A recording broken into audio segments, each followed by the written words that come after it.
When I was a kid, I wanted to be a Power Ranger. Like, I wanted to be Tommy and struggle against evil and eventually turn to good and bring my badass martial arts prowess and extremely cool Dragon Zord to the crew.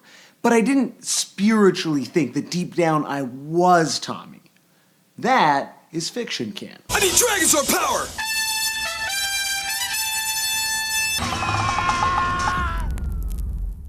Well, Hoodie Ninja 7, it's time to find out. Let's start at the top of the funnel, Otherkin.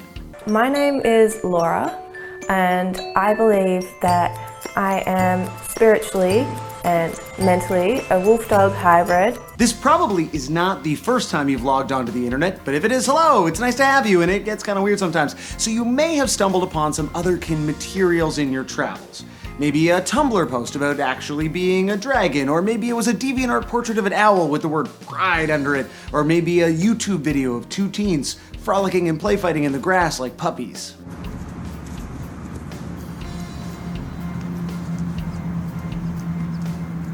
The TLDR of Otherkin is people who identify as non-human, either in whole or in part.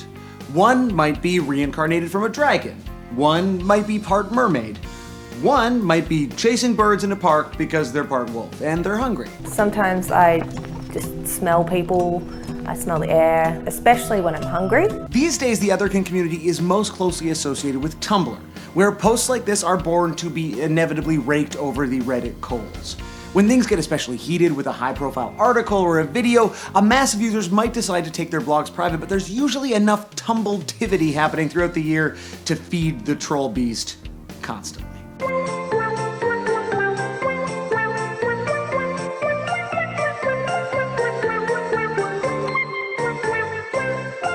While Otherkin has its contemporary digital roots in 90s message board culture, human shapeshifting or therianthropy can be traced all the way back to Neolithic cave drawings found in the Pyrenees Mountains. Caves, the original Tumblr.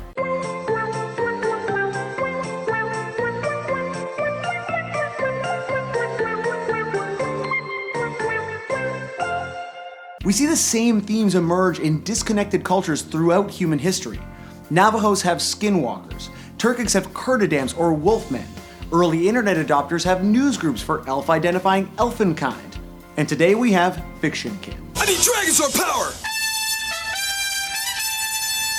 So while Otherkin feel a deep spiritual connection to a wolf, for example, Fictionkin feel a deep spiritual connection to Lord Dominator. I'm not a little bird who needs your help to fly. Nope. I'm the bad guy.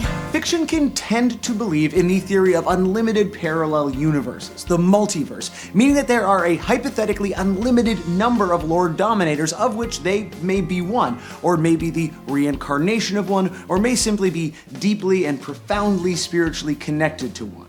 There's also Fictionkin who may have spent their entire life believing that they were a tiny, delightful, animated purple unicorn, and only eventually did they see My Little Pony Friendship is Magic and think, oh shit, I'm actually Twilight Sparkle. In addition to kin, there are multiples.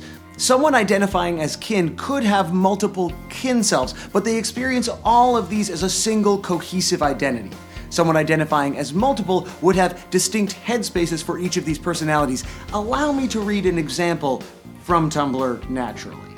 Abby experiences her kin selves as one single and complete individual. Dirk, Legolas, and Pikachu are all active parts of her identity who add to the whole of who she is. She has memories and feelings of being each of them. Maybe she even remembers that when she was Dirk, she remembered being Legolas. Though she may call herself Legolas or Pikachu sometimes, no matter what name she is using, she is the same person. Bobby experiences his headmates as separate from his identity. Bobby is one person, Jane is another separate person. Aragorn is separate from Bobby and Jane. Charizard is separate from all of them. Bobby is a complete individual with opinions, dreams, likes, dislikes, etc. that are different from those of Jane, Aragorn, and Charizard. Bobby's name is Bobby. If you are talking to Jane or Aragorn, you are not talking to Bobby. Here's where the obvious ribbing and mockery is supposed to go. But we are talking about a totally harmless exploration of identity that almost entirely occurs online and has endless historical precedent. The current explosion of demonkin and angelkin and godkin is entirely based on the unifying power of the internet that allows real and meaningful communities to form online where they could never have existed in the actual physical world. It all recalls the classic New Yorker cartoon that on the internet no one knows you're a dog. It might seem silly from the outside if you spiritually identify as a penguin, but what difference does it make to me, Tommy, the Green Ranger? I need Dragon Sword power!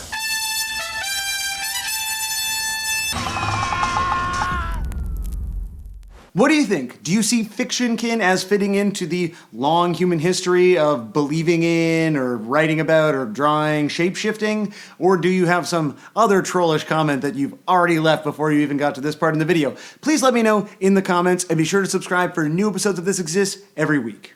Be excellent to each other.